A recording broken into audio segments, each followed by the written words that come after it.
Washington, Reuters. President Joe Biden and Republican House Speaker Kevin McCarthy began talks on Wednesday on raising U.S. government borrowing limits, in a first test of how the two will work together and avoid a default that could shake the global economy. The Democratic president and Republicans, who won control of the U.S. House of Representatives in November's elections, are locked in a standoff over raising the federal government's $31.4 trillion U.S. debt ceiling. Biden's public schedule allowed for nearly 2 hours of discussion. Just before the meeting, White House Press Secretary Karine Jean-Pierre told reporters, "The president is looking forward to working closely and trying to figure out how we can deliver with Republicans who are willing to work in a good faith, bipartisan way." The Oval Office talks serve as the opening bell for months of back-and-forth maneuvering. Neither side expects a solution to emerge from a single meeting.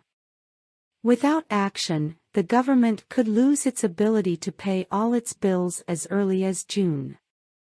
Biden will ask McCarthy for a specific budget plan and a commitment to supporting the nation's debt obligations, the White House said, and he will discuss federal spending cuts with Republicans, but only after the debt ceiling is lifted. House Republicans want to use the debt ceiling as leverage to exact cuts, though they have yet to unite around a specific plan.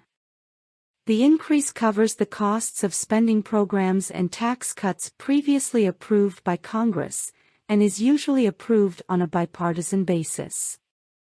On his way from the Capitol to the meeting, McCarthy told reporters he would ask Biden, "Does the president want to continue reckless spending or find a way that we can be responsible, sit down and find common ground where we put ourselves on a path to budget, make a balanced budget?"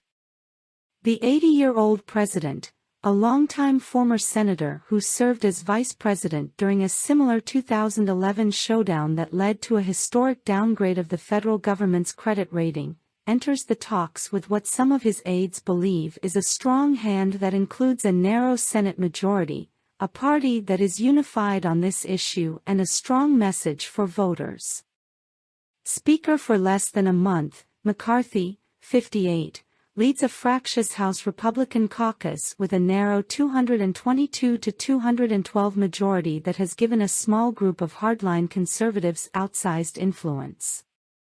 Despite years of mingling with other Washington lawmakers, Biden has little personal history with McCarthy, who joined the Republican leadership on Capitol Hill under former Speaker John Boehner after Biden had already left to become Barack Obama's vice president. Just 1 in 4 Republicans serving in the House today held their seats in 2011, and some may not be fully aware of the risks of courting default, or the difficulties of negotiating in a divided government. U.S. debt is different. Unlike most other developed countries, the United States puts a hard limit on how much it can borrow, and Congress must periodically raise that cap because the U.S. government spends more than it takes in.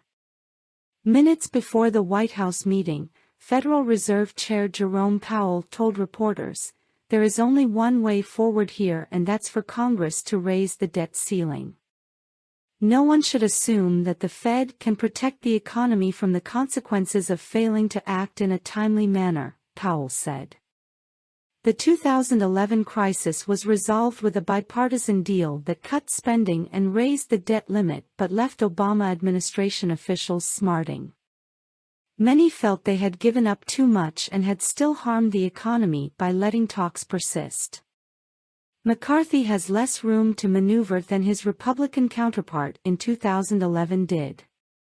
To win the Speaker's gavel, he agreed to enable any single member to call for a vote to unseat him, which could lead to his ouster if he seeks to work with Democrats. He also placed 3 hardline conservatives on the Rules Committee, which would allow them to block any vote on a compromise. Biden seemed to question McCarthy's ability to keep Republicans in line at a fundraiser in New York on Tuesday, calling McCarthy a decent man, "I think," but noting the concessions he made to become Speaker. McCarthy, for his part, said Biden needed to be willing to make concessions to get a debt ceiling increase through Congress, saying it would be irresponsible not to negotiate. Reporting by Trevor Honeycutt, additional reporting by David Morgan, editing by Scott Malone, Heather Timmons, and Howard Galler.